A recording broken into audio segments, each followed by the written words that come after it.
Hey Firebirds, thank you for joining me again. This is your girl Phoenix Alexander.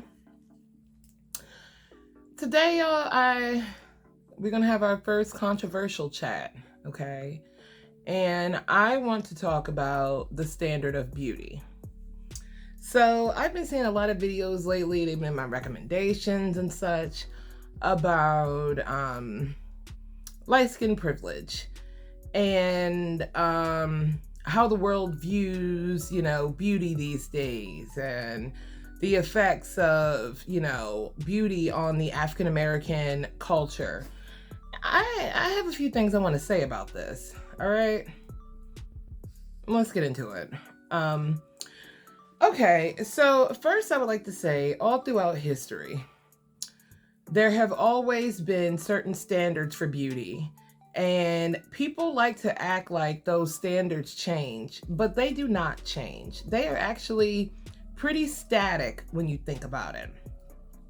It's very easy nowadays to say it's a race thing, to say it's a light skin versus dark skin thing. That is not the case, okay? The most beautiful women in history have always been women who have fine features, glowing skin, a proportionate face and body, just a proportionate body, period.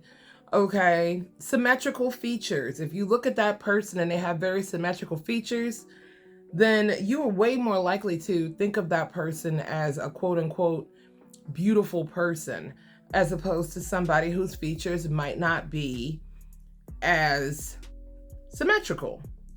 So with that being said, we instinctively view beauty. It's not really something, of course, obviously we look at it with our eyes, but also it's something kind of deep down that we recognize beauty when we see it. With that being said, we can't get upset if we don't fall into the standard of beauty, okay? We might tell each other all day long, like, oh, sis, you are beautiful, you are beautiful. And that is true, you are beautiful, but there are different levels of beautiful. And everybody is not Beyonce. Everybody is not Kim Kardashian. Everybody is not Alik Weck. Like, everybody's not Naomi Campbell. Like, these people are well known for their beauty because they are exceptionally beautiful. Okay?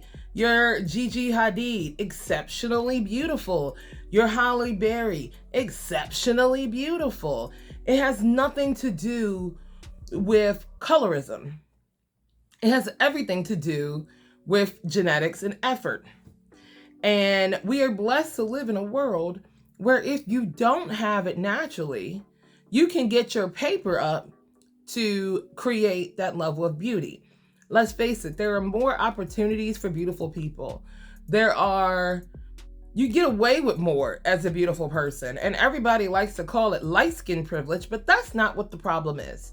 It's not light skin privilege at all. It is pretty privilege, in which case anybody who's pretty has that privilege. It goes across every race, every nationality. It goes across walls and borders. At the end of the day, a beautiful person is a beautiful person. And we will all trample over the rest of the peasants to get closer to a beautiful person. With that being said, you can be absolutely stunning on the inside, but don't get upset when people don't recognize how stunning you are on the inside. And don't get upset with me or society when society says, hey, you might be stunning on the inside, but your outside is just not my ideal of beauty. Once again, it has nothing to do with your complexion, okay? I find that a lot of people's first thing that they go to is colorism, or they'll go into hair texture. Let's delve into this real quick, okay, ladies? First of all, I think that every texture is beautiful. Let's just get that hands down. Every texture has positives and negatives. So there's no one anywhere in the world that has hair on their head that can say that every day they got a great hair day, every single day that they love their hair. And not wanting to deal with your hair is not self-hatred or hair hatred. I don't have time to deal with this. Like, yes, it's a beautiful texture, but I ain't got 4 hours every day to be trying to lay this shit down. And that's your right. That is your right. But I find that we are just so hung up on other people's personal journey to their own feelings of worthiness and attractiveness. I feel attacked by every girl I see with a huge ass and a tiny waist. Why? Because I'll never have that. I have a medical condition. There's no way for me to make it happen. I can't exercise enough to make it happen. I can't starve myself out enough to make it happen. And I can't go under the knife to make it happen. What do I say? That's assist? Oh, you know what? Your ass triggers me. It's very assist of you to come out here with your big ass and your tiny waist. And I know you have that BBL. And I can't get a BBL because I have a blood disorder and no one will work on me. Like, how is that your fault? And how is that something that you should feel bad for because I'm hating? It just doesn't make sense. And it's the same way when it comes down to it. Like, if you're ugly and you think you're ugly and you think the world thinks you're ugly, then get your cake up and make yourself beautiful. But what you don't do is blame everybody else in the world for not feeling like you're beautiful. Nobody walks down the street like, oh, wow, your aura is beautiful. Oh man, your spirit is just glistening. It's just every time. I don't even need to see your face. I can just touch your aura, and your aura is a bad bitch. Let me touch on your aura. No, I have to physically look at your ass.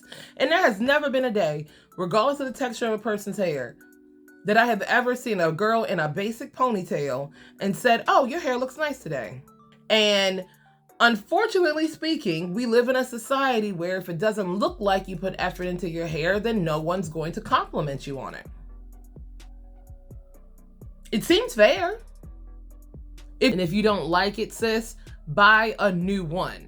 No one will know and no one will care. This is about your self-esteem. And if your self-esteem is in jeopardy, then do what you need to do to get your self-esteem in jeopardy. Most of the time, we are so concerned about what people will say that we are not chasing our own happiness. If I could get under the knife, I would. If a surgeon would touch me without me bleeding out, I sure as fuck would. I would come out here with my BBL proudly. Yep, it's a BBL.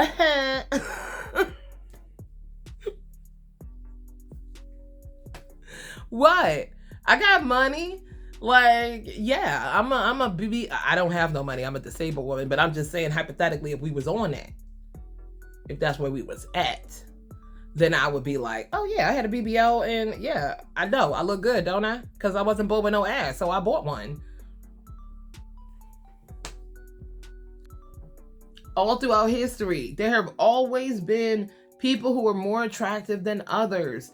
People who are sought out for their beauty or for their attractiveness in general. I don't understand why now we live in a culture why that's not sinking in. Like, it's okay that some people look better than you. It's okay that some people are doing better than you. It's the way it works. We can't all be up here, because then somebody got to be down here.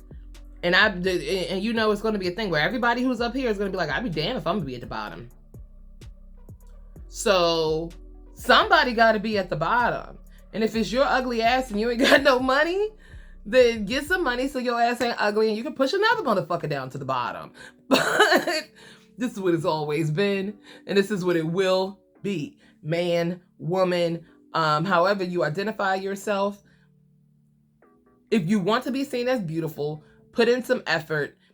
Even if you put in the effort and it's just not there for you genetically, then put your money where your mouth is. But don't expect me to compliment you if it's a lie, because I ain't volunteering no lies for nobody. So that's just my whole take on the whole beauty and colorism situation. Go ahead and leave your comments at the bottom. I know you're going to do it anyway. You're going to have some shade for me. That's fine. I got a terminal illness. I already know how I'm going to die, and it's not from your comments. Bye.